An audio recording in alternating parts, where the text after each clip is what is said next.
আজি মঙলবাৰ 2025 চনৰ 9 ছেপ্টেম্বৰ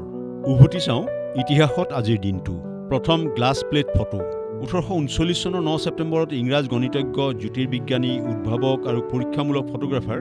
ছাৰ জন হাৰ্শেলে প্ৰথম গ্লাছ প্লেট নিগেটিভ সৃষ্টি কৰিছিল এই ফটোগ্ৰাফিক কৌশল 1990 চনলৈকে জ্যোতিৰ্বিজ্ঞানত ব্যৱহৃত হৈ আছিল উপনিবেশৰ পৰিৱৰ্তে যুক্তৰাষ্ট্ৰ 1776 চনৰ 9 ছেপ্টেম্বৰত দ্বিতীয় কণ্টিনেণ্টেল কংগ্ৰেছে নতুনকৈ গঠিত দেশ ইউনাইটেড কলনিজৰ নাম সলনি কৰি ইউনাইটেড ষ্টেটছ কৰে 1776 চনৰ জুন মাহত স্বাধীনতা ঘোষণাৰ প্ৰাৰম্ভিক খচৰাত আমেৰিকা যুক্তৰাষ্ট্ৰৰ উল্লেখ আছিল যদিও উপনিবেশসমূহক মুক্ত আৰু স্বাধীন ৰাষ্ট্ৰ বুলি উল্লেখ কৰা হৈছিল ৱাশ্বিংটন ডিচিৰ নামকৰণ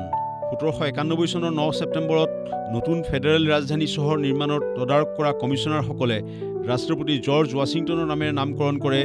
আমেৰিকাৰ ৰাজধানী ৱাশ্বিংটন ডিচি একে সময়তে তেওঁলোকে ফেডাৰেল জিলাখনৰ কলম্বিয়া নামকৰণ কৰে প্ৰথম কম্পিউটাৰ বাগ 1945 চনৰ 9 ছেপ্টেম্বৰত কম্পিউটাৰ প্ৰগ্ৰেমৰ প্ৰথম বাগ আৱিষ্কাৰ হৈছিল কম্পিউটাৰ প্ৰগ্ৰেমিঙৰ পথ প্ৰদৰ্শক আমেৰিকাৰ গণিতজ্ঞ গ্ৰেছ হপাৰে দক্ষতাৰে ইয়াৰ নিৰাময় কৰে লাইফ অফ গেলিলিঅ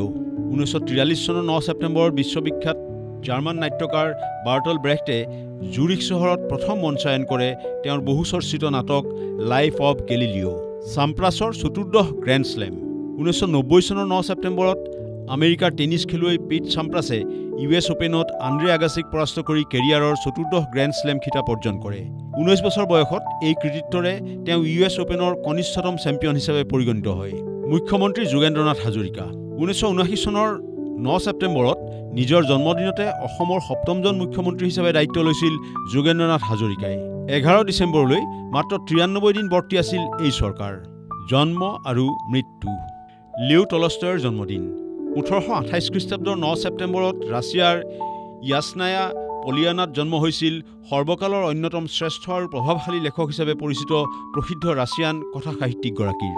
অতুল চন্দ্ৰ হাজৰিকাৰ জন্মদিন 1903 চনৰ 9 ছেপ্টেম্বৰত গুৱাহাটীত জন্ম হৈছিল সাহিত্যাচাৰ্য উপাধিৰে সন্মানিত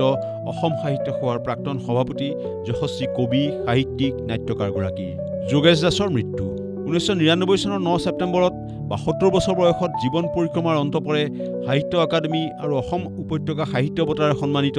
অসম সাহিত্য সভাৰ প্ৰাক্তন সভাপতি তথা যশস্বী সাহিত্যিকগৰাকী মাও ছে তুঙৰ মৃত্যু 1976 চনৰ 9 ছেপ্টেম্বৰত 82 বছৰ বয়সত বেইজিঙত মৃত্যু হৈছিল 1949 চনত কমিউনিষ্ট দখলৰ পিছৰ পৰাই চীন গণৰাজ্য তথা চীনা কমিউনিষ্ট পাৰ্টিৰ অধ্যক্ষ হিচাপে কাৰ্যনিৰ্বাহ কৰা মাওবাদৰ জন্মদাতাজনৰ হাইড্ৰজেন বোমাৰ উদ্ভাৱকৰ মৃত্যু 2003 চনৰ 9 ছেপ্টেম্বৰত 95 বছৰ বয়সত কেলিফৰ্ণিয়াৰ ষ্টেনফৰ্ডত মৃত্যু হৈছিল হাইড্ৰজেন বোমাৰ পিতৃ হিচাপে খ্যাত হাংগেৰিয়ান আমেৰিকান পদাৰ্থবিজ্ঞানী এডৱাৰ্ড টেইলাৰৰ ভাৰ্গিজ কুৰিয়েনৰ মৃত্যু 2012 চনৰ 9 ছেপ্টেম্বৰত 90 বছৰ বয়সত গুজৰাটৰ নাদিয়াদত মৃত্যু হৈছিল ভাৰতৰ শ্বেত বিপ্লৱৰ জনক হিচাপে পৰিচিত পদ্মবিভূষণ আৰু ৰমন মেগছেছে বঁটাৰে সন্মানিত আমুলৰ প্ৰতিষ্ঠাপকগৰাকীৰ ইনফৰমেশ্যন ডেস্ক দেশ টুডে